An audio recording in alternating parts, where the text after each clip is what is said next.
Chicago Tonight, Latino Voices is made possible in part by Allstate, the Searle Funds at the Chicago Community Trust, and CIBC.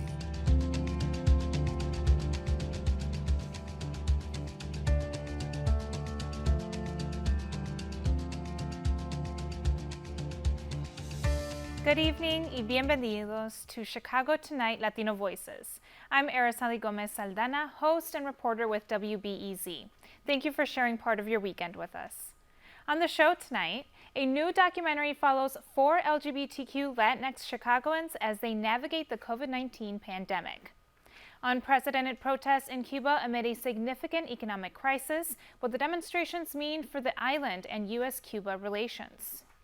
Street festivals are returning to Chicago's Latino neighborhoods. We'll talk to 2 festival organizers about how they're planning a safe comeback. It's not the objects, it's about us participating together. And how a new art project at a neighborhood garden in Pilsen is redefining community input. First off tonight, the last 18 months of the COVID-19 pandemic have laid bare the many inequities marginalized communities face, inequities that the LGBTQ community knows all too well. A new documentary, Seguimos, Aquí, Pride, Pandemic, and Perseverance, explores those inequities through the experiences of 4 LGBTQ identifying Latinx Chicagoans as they navigate the COVID-19 pandemic in their personal and professional lives. Here's a look at the film's trailer. Pues me recordó en los tiempos cuando el SIDA empezó. Cuando yo salí del closet, la gente moría, los gays moríamos a los 30, 35 años. COVID was that catalyst to let people see the system is failing us. I need help to break this system down. Liberation doesn't come easy. It will never come easy. As Taino, Boricua people, you think about smallpox, we are survivors. I am my ancestors' dream. We have to remember that gay pride was a riot.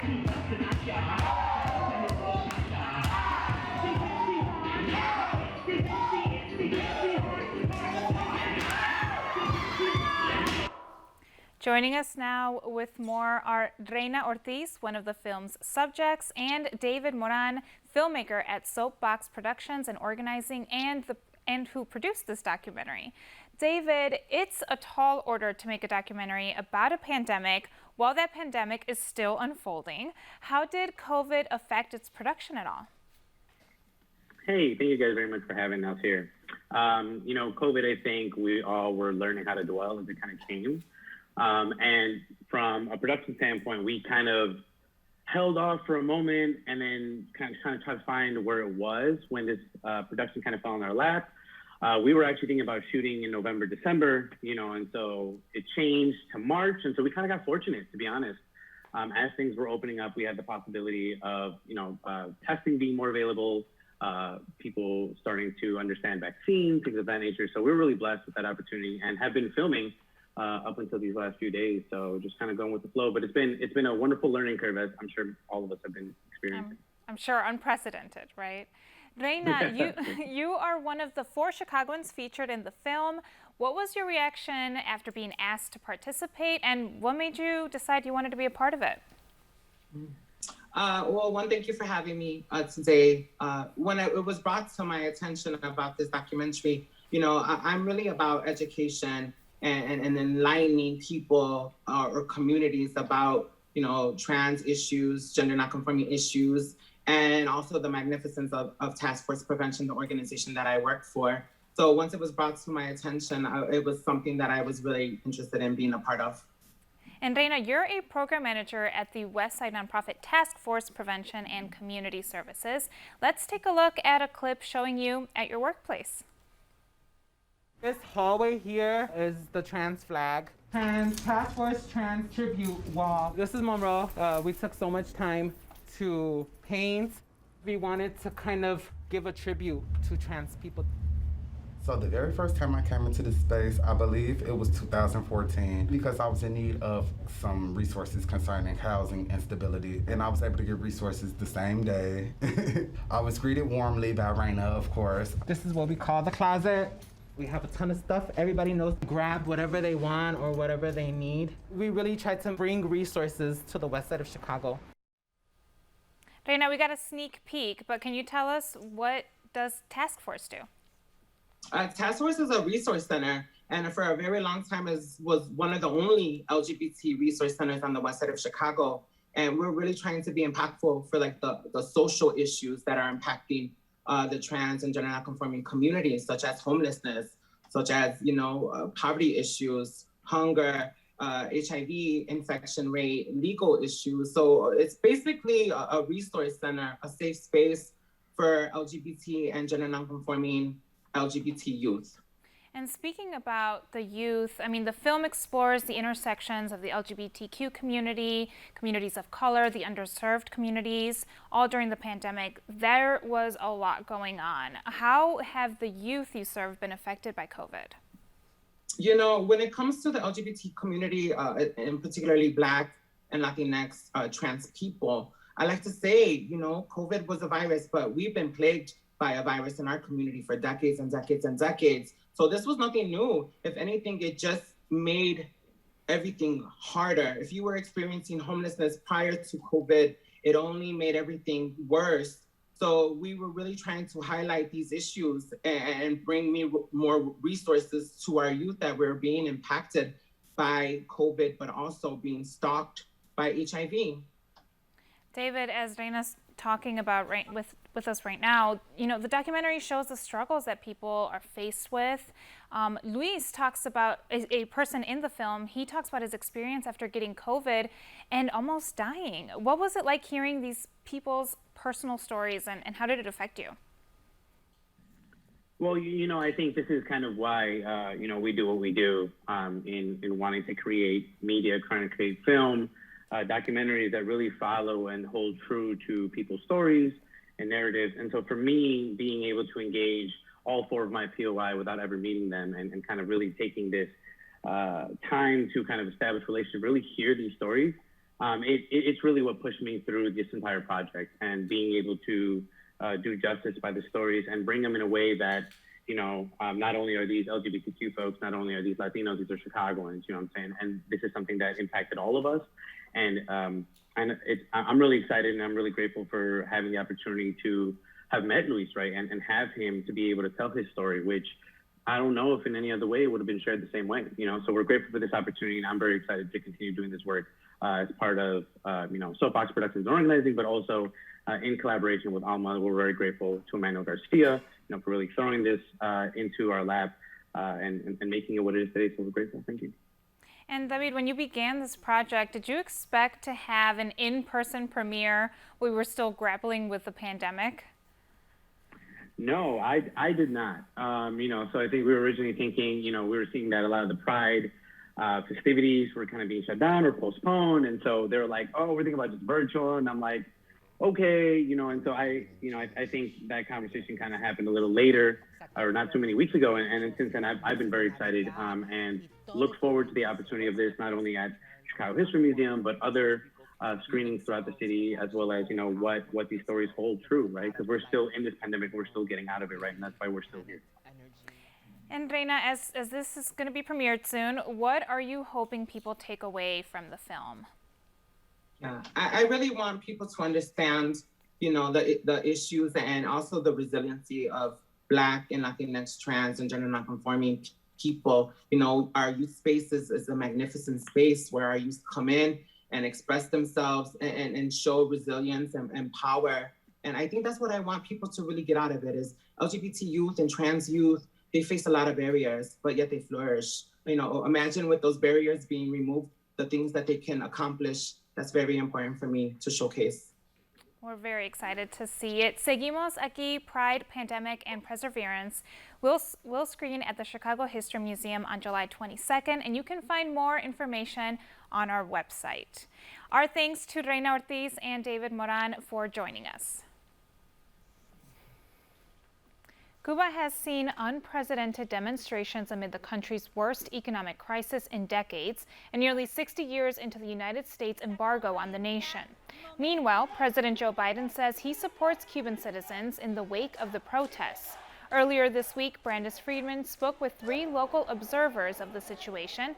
Here's a portion of the conversation. She begins by asking for their reaction to the protests. I think what we're seeing is a combination of things. Number one, the Cuban government is in bad shape because of COVID, because of the deterioration in the economy, some of which has to do with the Trump sanctions, but also a lot of which has to do with its own economic mismanagement and incompetence.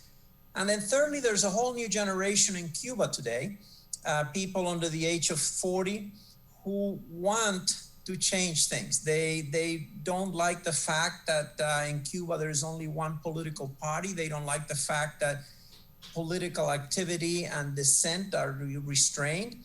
And they have taken advantage of the gradual spread of social media technologies to begin expressing their disagreements with the government's policy.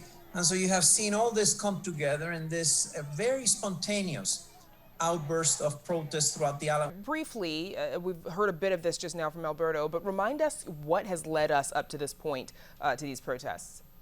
Well, I mean, I think that I agree with Alberto. I think that there are multiple factors going on. I would say it's not just an economic crisis. I would say it's a political crisis as well. And that political crisis, we can date it way back at the beginning of the revolution, the promise of social justice and democracy. The social justice was delivered in some ways, the democracy was not. And so this has been accumulation, I think, of a political crisis throughout the time. But most immediately this spring, the Communist Party held its Congress. And at that Congress, very little was changed. Now, Eric, you were part of a press conference today calling on the government to lift the embargo. Are you satisfied with the U.S. response so far? No, not at all satisfied with it. I think that one thing that we're not speaking to at this point is the other voices, the voices of all the Cubans who do support the revolution, of which there are many. Every time I've gone to Cuba, which is multiple times, there are just as many voices, if not more, in favor of their revolution than that are against it. And I think the media tends to focus on these loud voices that are always trying to support the agenda of the United States government, which is to basically overthrow the Cuban government, not allow them to be a sovereign government and make their own decisions. So I'm completely against it. I think that Biden is basically just putting on the suit that Trump made. Trump installed a lot more restrictions, sanctions against Cuba, and instead of going back to the way that Obama was opening relations and relaxing and trying to respect more of a proper relationship with Cuba. No, Biden is just enacting what Trump put into place. Again, that was a portion of Brandis' conversation from earlier this week. Check out our website to watch the full interview. Up next, 2 signature Latino festivals are coming back this summer. We have the details.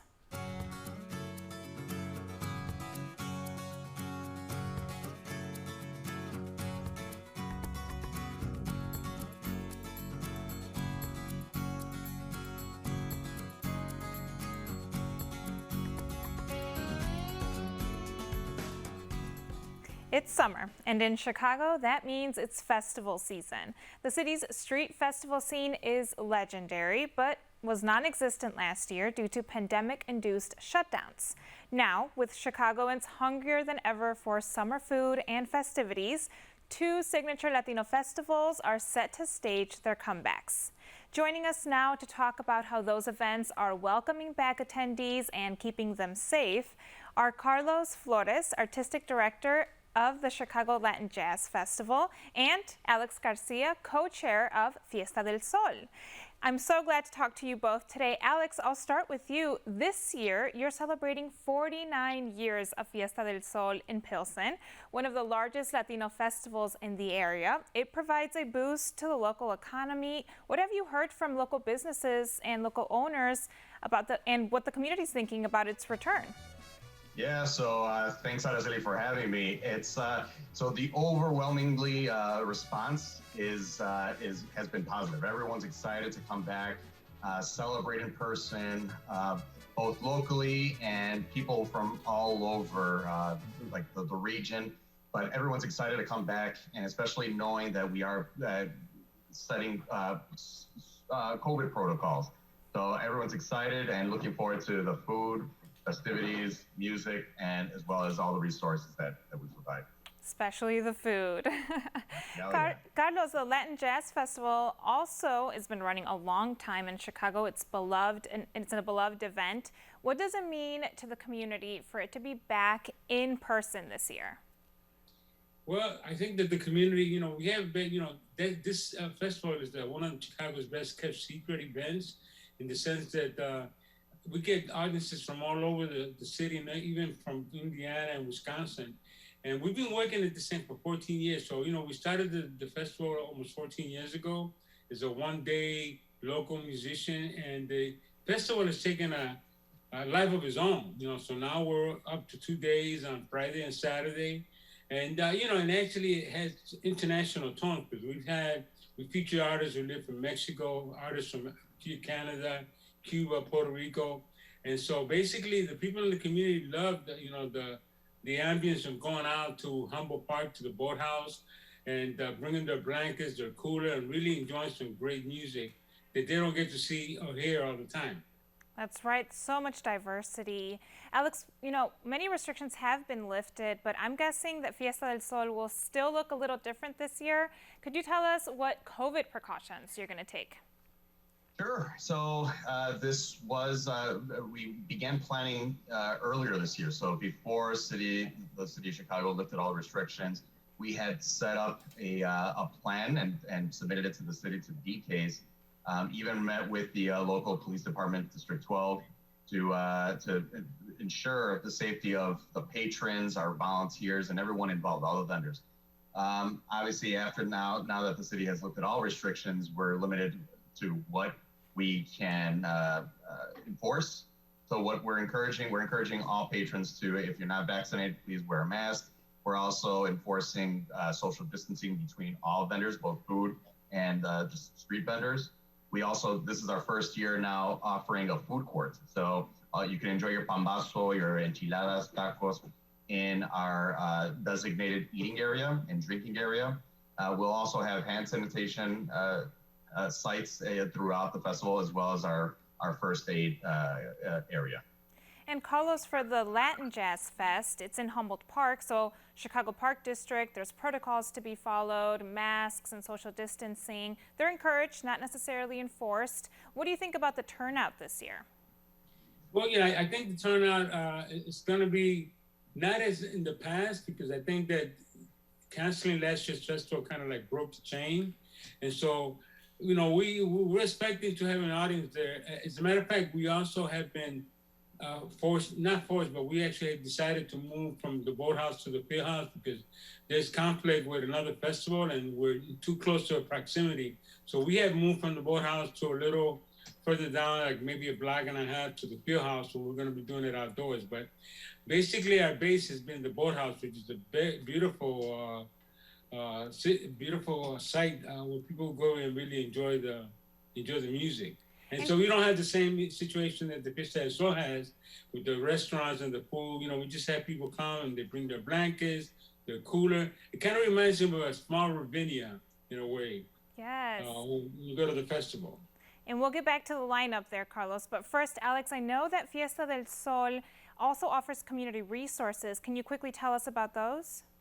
Sure. Yeah, I'd love to. So one of the biggest pushes, and this going back to our precautions for COVID, we are offering vaccinations on site. We're partnering with Alivio and Chicago Public Schools and offering vaccinations there without having to register. We also have multiple expos from multiple committees, some of which are the job expos. So we're partnering with employers, and this is an opportunity for people that are looking to transition to find employment with any of these employers.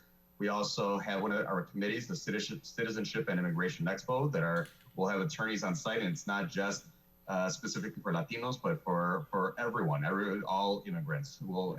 These attorneys are multilingual, and they'll be on site There's a college expo, a schools expo, and other expos, but again, providing resources on site and some even virtually. So I welcome everyone to either come in person or even check out our website. Carlos, very quickly, can you tell us the lineup in a few seconds? Yeah, basically, we're staying local at this time because, again, when we started planning the festival, there were some restrictions in terms of COVID in the city, and then the city opened up. But we're featuring two veteran local artists. One of them is Luis Everling, who's a Brazilian percussionist. He has a group called Amada, and they're going to be performing Brazilian-type jazz. And we also have another gentleman who's been in Chicago for a long time. His name is James Sanders, and he has a group called Conjunto. James Sanders is a violinist, and he actually is going to be presenting the work which is called Evidencia, which is part of what he has experienced in the last 12, 14 months as part of being in the lockdown. And so it's going to be featuring some local artists, and maybe next year we'll open it up again and, bring in, international stars the way we should be going. But we'll look forward to that. Thank you so much to Carlos Flores and Alex Garcia for joining us. Thanks, Alex. Again, the Chicago Latin Jazz Festival takes place at the Humboldt Park Fieldhouse July 23rd and 24th, and Fiesta del Sol is in Pilsen from July 29th through August 1st. For more summer events, check out our website for our summer festival guide. Up next, a blossoming community garden and what it has to offer to local residents. Please stay with us.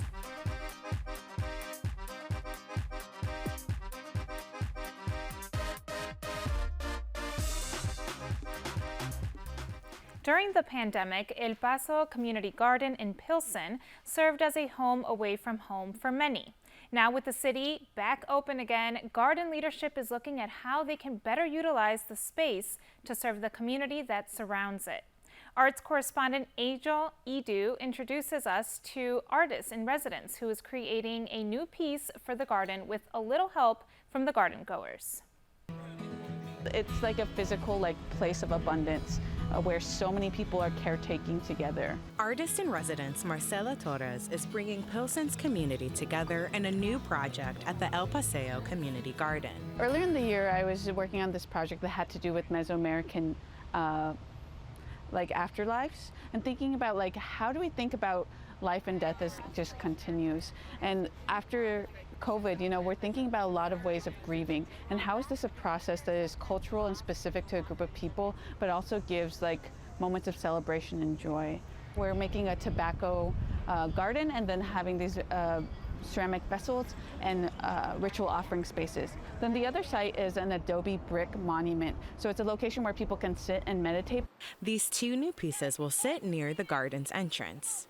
Now Torres believes including the community in her creative process is crucial. Pilsen would be a very important place to come and do this project. We know that this space is changing. It's been gentrified and it's not all Latin American anymore, but still having this cultural site where people can come together, and even if you're not Latinx or brown, you can still give respect to these kind of belief systems. PAULA ACEVEDO agrees. As co-director, she says the space works to serve everyone. That's why their art classes are just the beginning. We offer several ways for people to get involved, all kinds of people, all backgrounds, all ages. And so there's the general membership, which could be a membership for beekeeping, membership for gardening.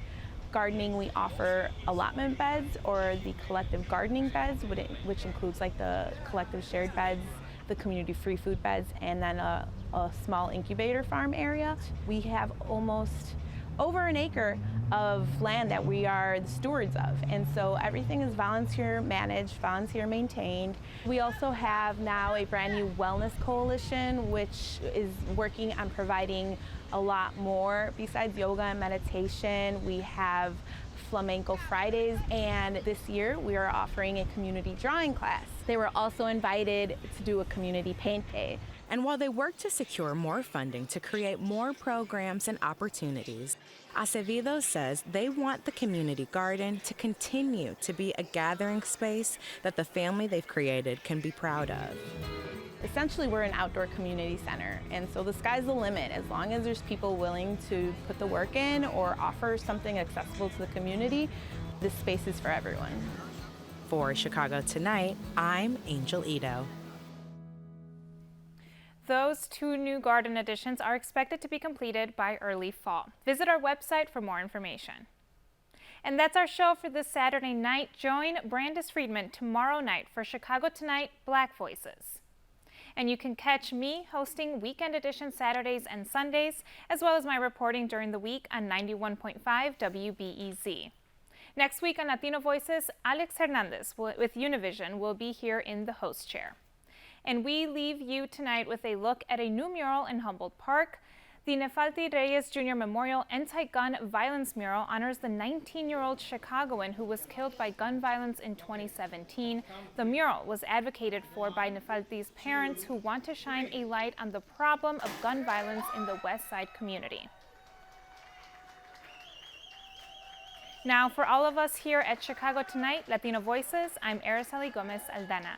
Thank you for sharing part of your weekend with us. Stay safe and stay healthy. Buenas noches.